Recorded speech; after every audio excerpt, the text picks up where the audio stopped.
Mona Lisa को दुनिया की सबसे खास और प्रसिद्ध पेंटिंग माना जाता है। ये पेंटिंग मशहूर होने के साथ साथ रहस्यों से भी भरी हुई है। आज से लगभग 500 साल पहले इस पेंटिंग को लियोनार्डो दा विंची ने बनाया था, जो इटली के रहने वाले थे। ये पेंटिंग लिसा गेरार्डिनी की थी, जो एक रेशमी कपड़ा व्यापारी फ्रांसिस्को डेल जियोकोंडो की पत्नी थी।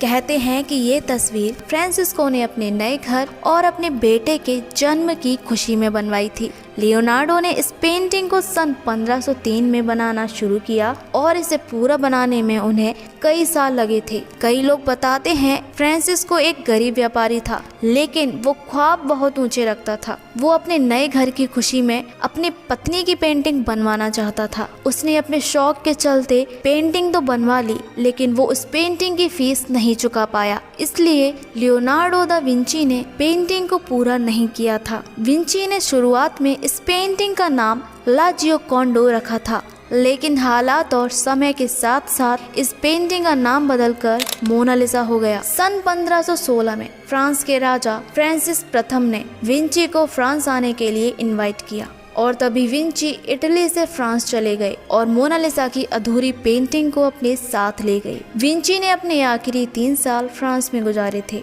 लियोनार्डो दा विंची ने फ्रांस में पेंटिंग पर फिर से काम शुरू किया था, लेकिन 1517 में लियोनार्डो के सीधे हाथ को लकवा मार गया और 2 साल बाद 1519 में उनकी मौत हो गई। इस पेंटिंग की सबसे खास बात है वो है मोनालिसा के होठ। दरअसल विंची को मोनालिसा के होठों को बनाने में करीब 12 साल लगे थे। इस पेंटिंग में सबसे ज्यादा रहस्यमयी मोनालिसा की मुस्कान को माना जाता है, जो हर व्यक्ति को अपनी ओर आकर्षित करती है। मोनालिसा की ये रहस्यमयी मुस्कान हर अलग अलग कोने से देखने पर बदलती हुई दिखाई देती है। कभी मोनालिसा हंसती हुई दिखाई देती है तो कभी उसकी मुस्कुराहट फीकी पड़ जाती है। कहते हैं कि इस पेंटिंग को देखकर कई लोग मोनालिसा के दीवाने हो गए थे। सन 1852 में एक आदमी ने पेरिस के होटल की छत से कूद कर जान दे दी थी, क्योंकि वो मोनालिसा के चेहरे की मुस्कान के पीछे पागल था। मोनालिसा की मुस्कान का असर ऐसा था कि लोग म्यूजियम में जाकर पेंटिंग के आगे लेटर्स छोड़कर जाते थे।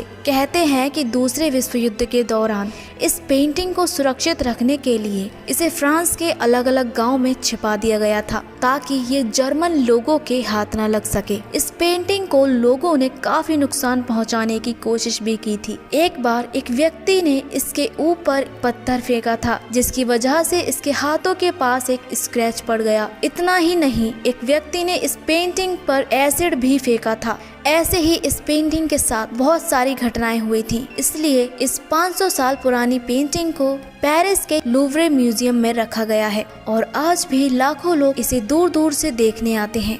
तो आज की वीडियो में बस इतना ही। अगर वीडियो पसंद आया हो तो वीडियो को लाइक और चैनल को सब्सक्राइब जरूर कर देना।